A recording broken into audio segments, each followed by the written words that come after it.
Some dreams don't happen the first time you step on stage. Sometimes they take years of showing up, falling short, growing stronger, and also refusing to quit. This journey to becoming Miss South Dakota Teen USA 2025 wasn't instant. After competing 4 times, she finally earned the title that she had worked so hard to achieve. And that resilience didn't just win her a crown, it really shaped her mission. Bella's platform centers on intergenerational connection, reminding us that leadership isn't just about visibility, it's about valuing the generations who come before us. With over 500 volunteer hours, a children's book already written, a statewide fundraiser runway show in the works, and hands on experience in broadcasting through her studies at the University of Nebraska Lincoln and her internship with Husker Athletics, Bella is building more than just a resume for herself. She is building impact. Please welcome Miss South Dakota Teen USA 2025, Bella, to Act to Impact.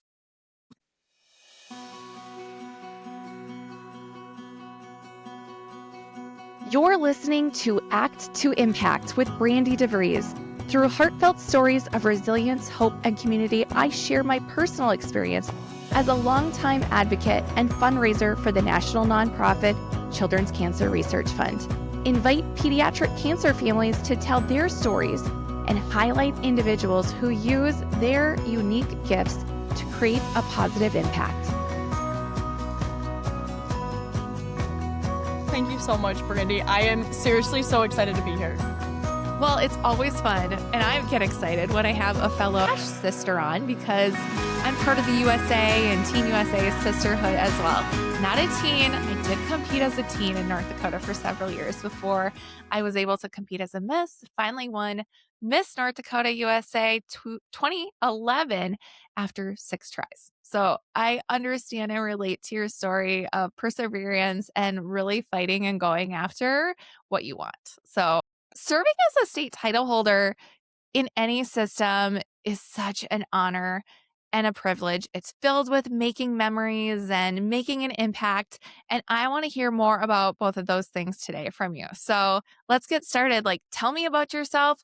When did you first get bit by the pageant bug? Yes, so I've been modeling since I was 8 years old. My parents were really strong into being able to get that presence and that confidence up as a young girl because it will absolutely exponentially help you once you're in your adult career. I was always really competitive through sports and speech and debate, so I knew that I had that drive to be on stage and to talk in front of people, especially.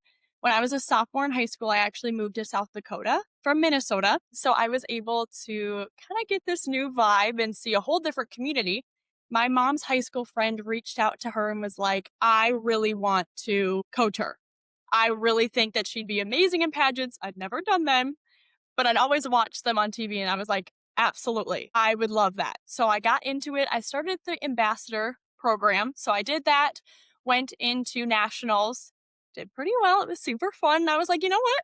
I'll come back another year. So I really started not knowing much, but now being in it for 5 years, I couldn't imagine not. Absolutely. Okay, so you competed several times before earning this title, but what was different, or what did the version of you who competed the first time not yet understand about perseverance? Absolutely. I think my biggest thing that I learned throughout my years was that growth happened through attempts. It wasn't immediate. I wasn't going to come in and put this effort in and immediately get an outcome. I had to work for it. And that was something, especially being now 5 years in and knowing the work that put into it. And I think something that I really loved that now, as being the title holder, I've gotten to understand is that every rejection, every closed door just made me more successful. The amount of things I was able to learn from that rejection was amazing. I can't even imagine where I would be without it. And you were an athlete too in high school, right? Yes. Okay, so what sports were you in? Soccer and basketball. Okay, of course you're tall, so basketball would be great. But you're Yes. tall for a soccer player then, right? Yes, I played goalie for a while, and then I ultimately was our middle back defender. So I was calling the shots for the whole field. It was great. Okay, interesting. I don't know soccer very much. I know, but I definitely know basketball. Actually, I'm gonna date myself, and, I already said what year I was Miss North Dakota, USA. It was way back when, but this goes back even further. I'm going back to North Dakota in a couple weekends, and we're celebrating our 25-year state championship Class B girls basketball team. It's so fun though. It Like, to be is able to, like, fun. reunite with those girls is so cool. Yes. So it's, like, very exciting that we get to do that. But basketball and pageants or sports and pageants, I really think go hand in hand. So what did you learn as an athlete that you took to the pageant stage? I think the difference between sports and or especially the sports that I played is it's a team versus I'm just one person competing on stage by myself. So really learning that I had to find my own motivation and my own drive. I didn't really have people like my teammates to be able to keep pushing me to keep going and move forward. So I was able to learn that. But one thing that I took from sports into pageantry was really that competitiveness, the want for more, the want, especially with my 4 years of coming back, that drive to want that crown and that sash and to be able to do the things that came with it and to be able to really impact my community on a very larger scale. Yeah, so let's talk about your service as a state title holder. Most title holders, if they're doing it right and are truly deserving of that crown, are deserving of it because of the work that they're doing in their Mhm. communities and the service and that heart of service that people have. So for you, what does service look like for you behind the scenes? The things that people maybe don't see that you're posting on social media. I think one of the really interesting things is as being the Miss South Dakota teen title holder, I wasn't in South Dakota every weekend. As a college student, I'm in Nebraska. So it's a whole new playing field to be able to find outreach and to find volunteer opportunities. So it was a lot of cold emailing and a lot of outreach for my first, even my first freshman year of being here. Now I'm a sophomore, but trying to find my place and where I really wanted to volunteer was one of the biggest behind the scenes thing that I had to figure out. It was hours upon hours every single day just trying to get my name out there. One Mhm. of my favorite things that I found is Meals on Wheels delivering. So I do that a Yeah. couple times a week and am able to really just meet all the people in the community. And even driving around delivering meals, I'm like, oh, I've never seen this part of Lincoln. My gosh. So it's a lot of really following up with nonprofits and stuff like that. Okay, and Meals on Wheels definitely ties into then your platform of intergenerational connection. Yes. And I need to know more about that. Like, what or who inspired your platform of intergenerational connection? And for listeners and myself too, who might not be familiar with that term, like, what does it actually mean? Yeah. So intergenerational connection really started is because I'm from a multi-generational home. So to me, defining intergenerational connection is about bridging the gaps between generations and finding that form of connection. With being from a multi-generational home, I've seen that epidemic of loneliness ever so clear with my parents taking care of my grandparents. One of the biggest things is they're retired now. They don't even get that simple connection of going to work every day. So it's such a different ballgame to watching my parent or my grandparents and how they went about their daily life. I really just trying to teach people, not only kids, but even older adults, that older generations are not a burden. They're a gift to us. They're a source of wisdom, storytelling, memories, even telling us what to do and not to do because they have so many years of information to be able to give out. Mhm. So you're saying that your grandparents like moved into your guys' house with your family. So it was your grandparents, your parents, and you and any siblings if you have them. Yes, so I've lived with my grandparents for the last 19 years. My Wow. parents have taken care of them since I was born, so I've always had that connection in the house.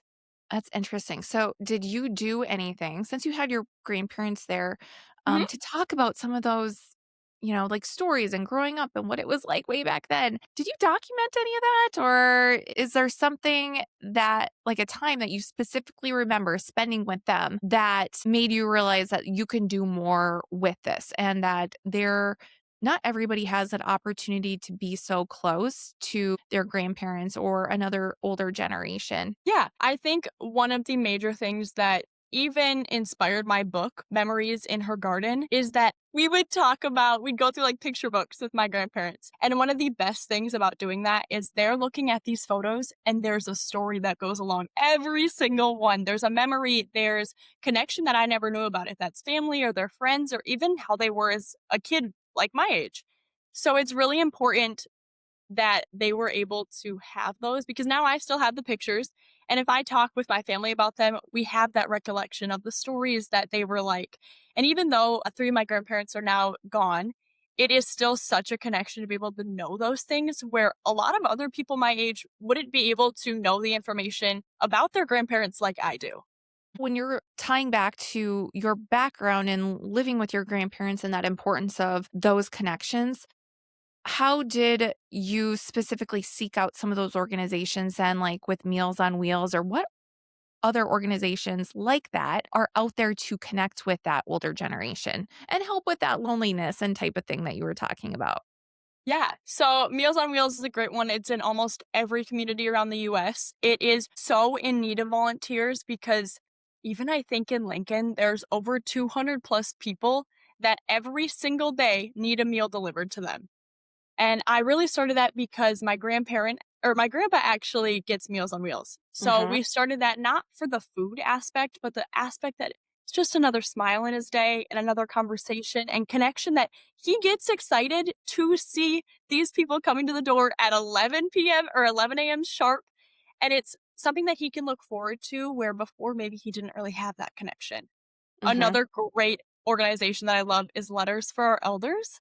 So it's these family and friends who nominate their elderly or older person in their life that they know needs a little extra love. So every single month, the elders that are getting these notes or letters change every month. So you get a bio, you get a picture, and then you get things that they like love, or maybe they're really interested in puzzles or what their old job used to be. And all you get to do is sit down and write however long of a letter you want and mail it off to them.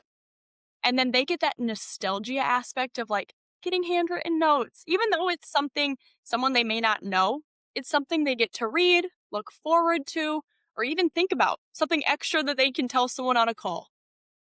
I like those options. I remember when I was in college, I actually used to, I forget the name of the program in Bismarck, North Dakota, but it was an elderly woman who wasn't able to leave her house, and so I went to visit her. I just simply went and hung out with her, or I she liked to tell me a lot about the cookies and baked goods that she used to make, so I started asking for her recipes. Then I would go home and make whatever it was and bring it back to her Cute. because she couldn't see, so she couldn't make things anymore. So, yeah, there's something to be said about that. So, if there's somebody that is listening that wants to strengthen their relationship with a grandparent or that generation in their community, what is one simple step that people can take to build those relationships and strengthen them? I think a big one, even to start tomorrow, is just calling your grandparent.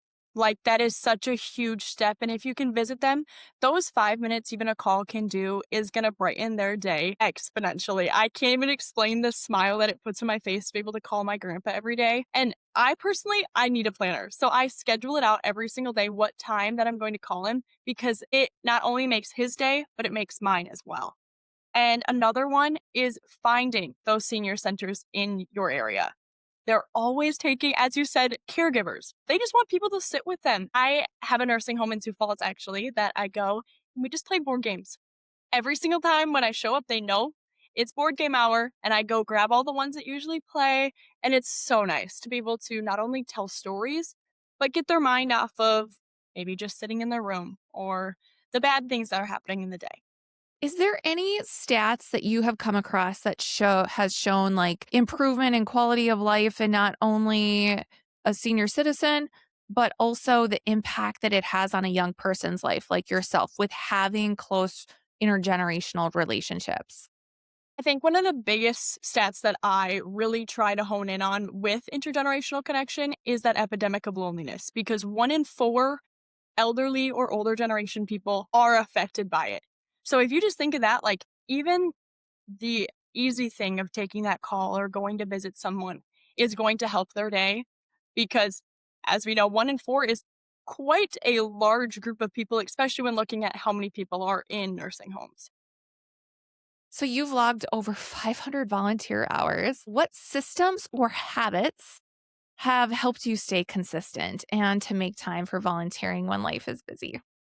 I think my biggest thing is scheduling service like it's an appointment because it is just as crucial and just as important. I am a huge planner girl, as I've said before, and I need that reminder that this is how my life goes. This is integrated into my everyday aspect.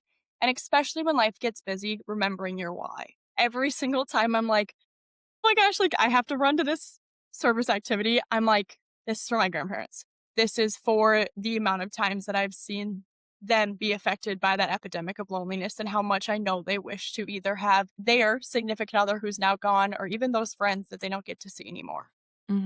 Yeah, it's so true. Okay, so the first time we connected, you had mentioned that you were organizing a fashion fundraiser, like a runway show, it sounded like. Yes. So tell me more about that. What organization does your fundraiser support? Yes. It's called Legacy in White. Me and my mom helped put it on. It's a runway show that basically just bridges that gap between generations, but also remembers one of the most important things in our society, which is love.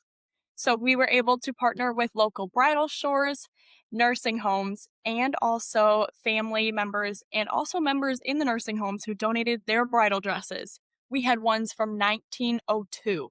That's so cool. Yes, it was crazy to be able to see all the different styles and everything, and we had 14 different models who were switching out throughout the whole runway show and be able to trying on all of those different dresses. And we had people from 2 years old all the way to 98 years old there to be able to share in this aspect of remembering memories and remembering all their love stories and really just sitting and talking.